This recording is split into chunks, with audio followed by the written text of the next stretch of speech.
I realize now someone else is being harmed. Yeah. You're able to connect them to the support and the help that they need to go through that pregnancy, whether they then place their child for adoption or were able to get the support to raise a child, however it works. Right. And You showed her, showed them what it is, etc. She made a choice for herself. I'm pretty sure not all people you talked to said they will not abort the child, right? All the women you've spoken to, not every 100% of them said they will not abort the child.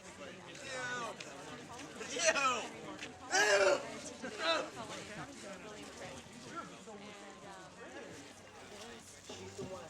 Smoke with her until the stand up until we see the sun about us ever. Swear she do it better than I ever seen it.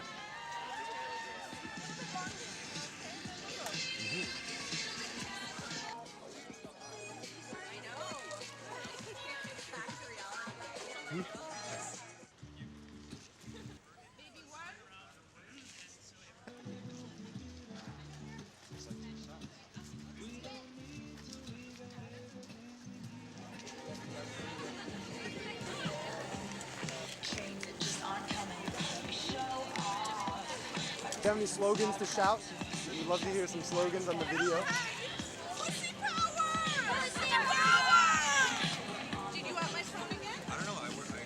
I have fun.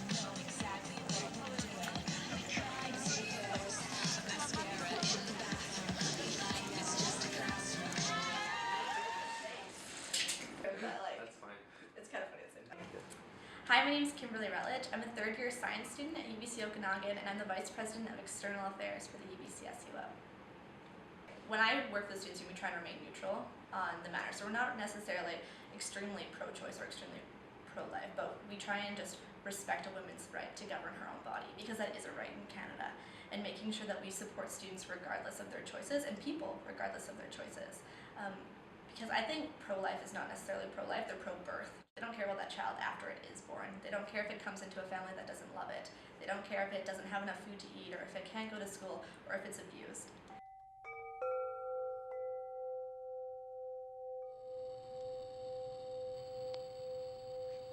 The Kelowna Right to Life Society is a registered charity. We have been since 1983.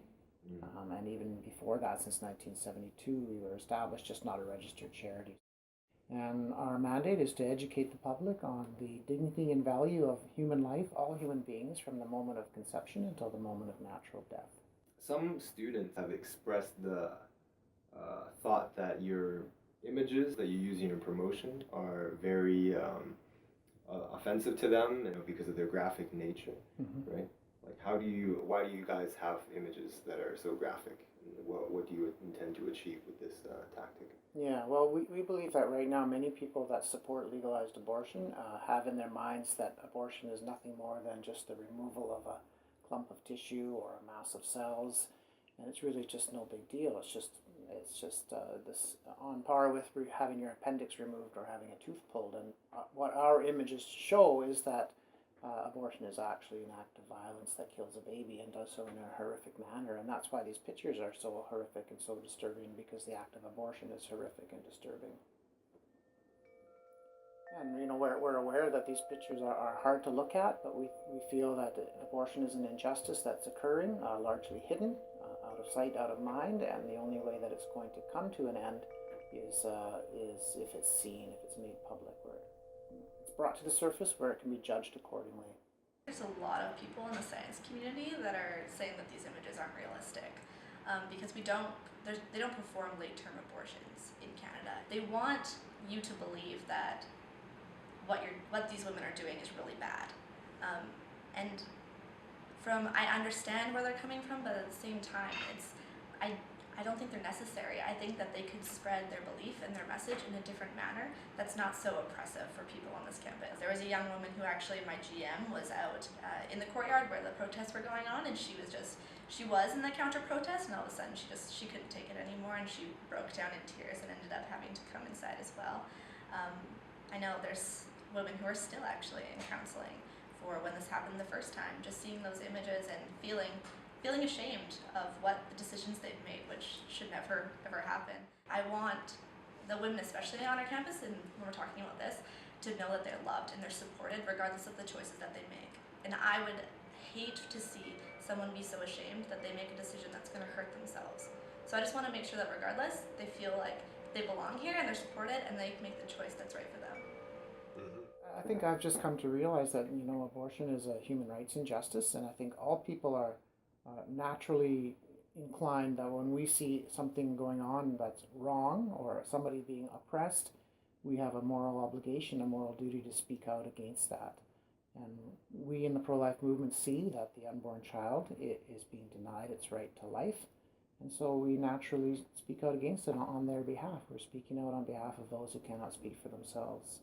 Okay, so should abortion be illegal, or is that the aim of Kelowna Right to Life to, effect a legal prohibition of abortion? Mm-hmm. Well,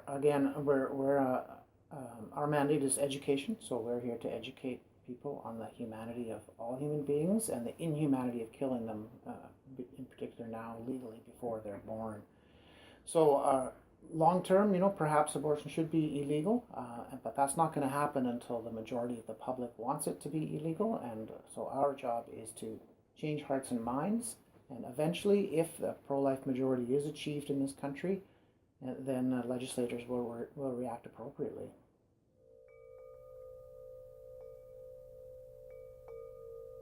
We believe that the science that tells us that human life begins at conception.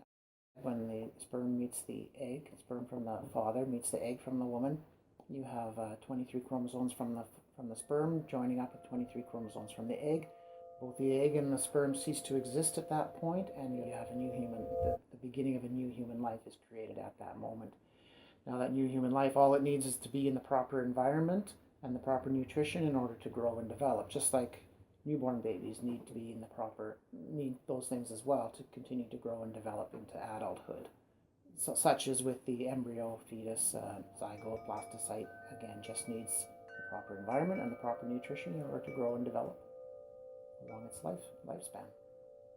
Okay. Our rights begin when our lives begin, and science tells us our lives begin at conception. So yes, we believe that it doesn't matter how developed we are or where we are on the lifespan, where we are physically, whether it's inside or outside the womb, we still all have equal rights, equal human rights. Mm-hmm. And I think it's consistent to say that human rights ought to be attributed to all human beings on an equal scale. Okay. To me, you have to think about, is a cluster of cells worth more than a woman who has grown up, she's had experiences, she's done so much in her life? Is that worth more than that woman? And I think, to me, no. I think that it's more important that we're supporting that woman than it is necessarily to bring that child to term, especially if it's not going to be loved, and especially if it's not going to come into a family where it can be supported financially, or into a family that doesn't even want it. Like, why would we want that?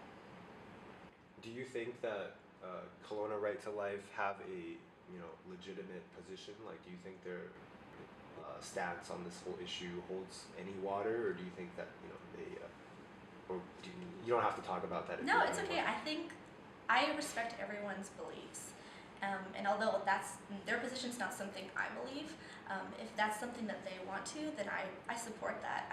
I don't like it when they're pushing their views on other people, especially people who might have gone through that experience before, because I don't ever want someone to think the choices that they made for their own health and their well-being are something that is wrong, because that's never true. The choices you make for your life and for your own well-being, they're always the right choice. And so I just don't like when they're pushing that on people.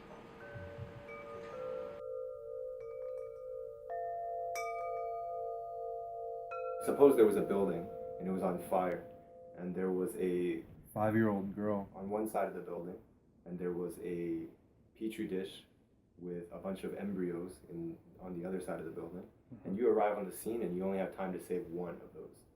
Now, which would you choose? If you agreed that the value of the embryo's life was the same as the little girl's life, and you were purely utilitarian about saving lives, would it not be an obvious choice? Could you tell me how you would tackle this type of situation?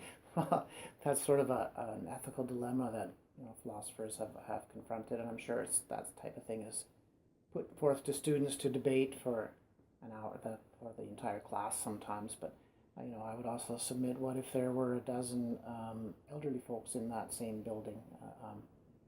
Would you not save them instead of the one toddler? But you don't have the ability to save 12 people at the same time. Right? The idea is that you can go to one side of the building and save the little girl, or you can go to the other side and save a petri dish, which you can carry relative to your petri ability. dish with let's say a dozen embryos. A dozen embryos in there. Yeah, I mean, I don't know. That's an ethical dilemma that I don't know if I could answer that until I was in the heat of the moment and I had to make a split-second decision. I think without a doubt I would save the child. I'd save the 5-year-old girl. Because she's born, she's lived 5 years. She's clearly, hopefully, being loved by a family. She's already in school, she's learning, she's growing up to be a contributing member to society. And I think that life is worth more than cells that are in a petri dish.